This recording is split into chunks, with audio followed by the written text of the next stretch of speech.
Good Saturday morning to you. It's Saturday, April the 12th, 2025. Sitting outside, enjoying a little fresh air. Just had a great conversation with my old junior high school teammate, Wallace Boo Banks. He and his lovely wife doing their usual Saturday ride out. But I come to you this morning. I was sitting here last night minding my own business, playing with my adopted grandchildren. I borrowed them. I inherited them. Some of you know that story.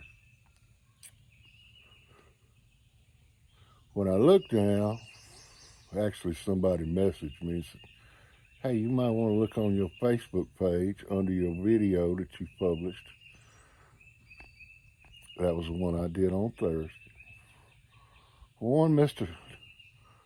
Tommy Payne, was trying to, and he and I have had a couple of phone conversations recently. It's very pleasant conversations. But three posts, he was trying to get me to say what I am about to say. Y'all want to play the race card, play the race game? All right, let us play. I said in my previous video, I don't think Kasman can win. She's running against a incumbent career politician who's already served 3 terms. Definitely ain't his first rodeo. And a man who served 1 term who's running as a Democrat, a black man. And I've already stated previously, and I'll state it here again. George Flaggs and some others who try to control this town, don't let me call y'all's names, please, ran Alex Mansour so that Flaggs would always have that second vote. Because what happened the first day Willis Thompson was in office was Flaggs wanted to make Sandra Williams, that name pops up again, police chief, and replace Walter Armstrong. Willis Thompson and my dear friend, the late, great Michael Mayfield, said, not no, but hell no. So Armstrong ended up getting another term as our police chief. The day that Mansour took office, the first order of business was to replace Walter Armstrong with Milton Moore. And I love little Milton, love him. Think the world of him.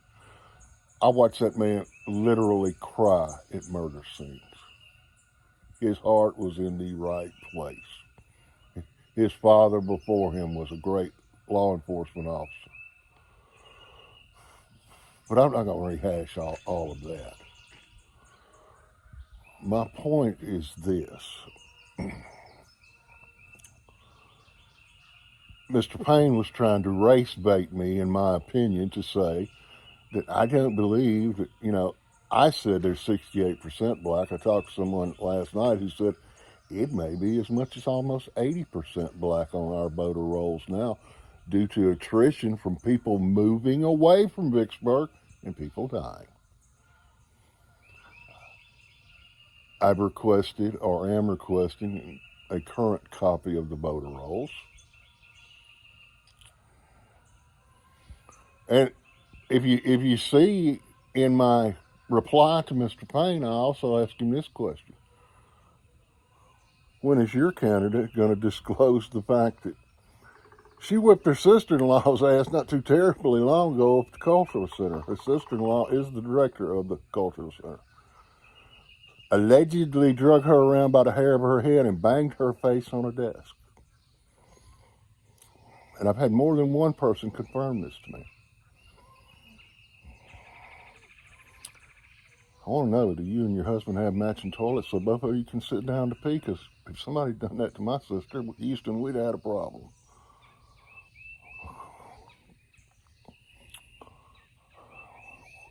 When you enter the public arena in a political race, you make yourself open to inspection.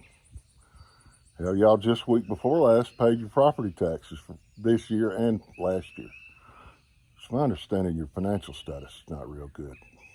I think you think you're going to be the next Mary Hal Hawkins Butler or something of Vicksburg. I just don't see it. Everyone is entitled to their personal opinion. Everyone. You know, it's become obvious to me weeks ago this election's going to get nasty. You know, there's rumors of a George Flagg sex video floating around. I don't want to see it. Don't want no part of it. But don't push me into a corner. Don't play with me. I'm not the one. I have no official status in the Willis Thompson campaign. I want to make that clear. I've met with Willis on one occasion. I've talked to him on the phone twice. But I am calling people and saying, where do you stand in this election? I see a lot of white people. I see a lot of black people that are dissatisfied. I see a lot of black people saying things to the thing about the powers that be that control this stuff. You are exactly right. David Day published a picture at George's little soiree down in Marcus Bottom. There was Tim Cantwell, who bought up a good portion of downtown. So obviously he wants to keep his mayor in there. He wanted Armstrong gone, I know that for a fact. He wanted to turn downtown into the next Bill of Bourbon Street, but we're not equipped for that. And Armstrong told them so. If you're going to try that, I'm going to need at least another 20 people, and we're going to have to pay them well. They didn't like that answer.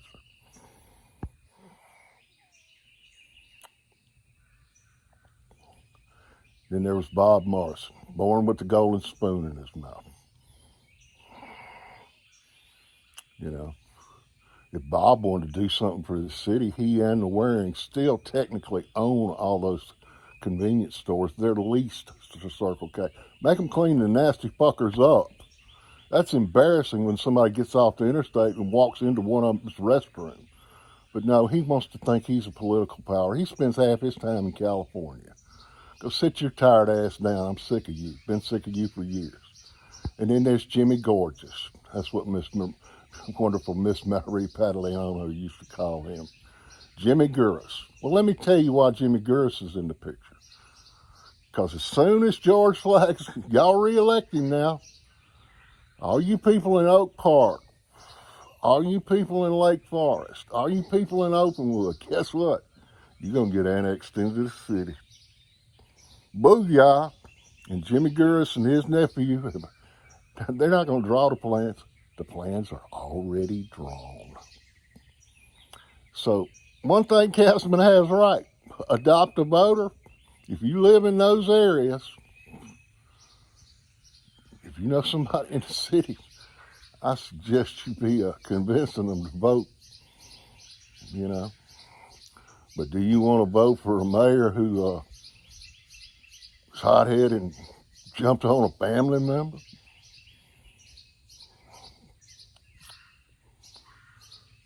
Might be some other little secrets come out before it's all over with. Because like I say, there's two things I want to see before I die or leave Warren County.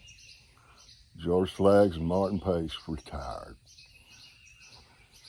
Next time you see our sheriff, ask him why we technically only have 10 deputies on patrol. Another little secret that's being swept under the rug. Nobody wants to work for him no more.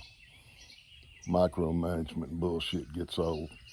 As my late daddy said, yesterday was Pop's birthday. What his favorite saying is, you can in fact get tired of eating ice cream, and iron will wear out.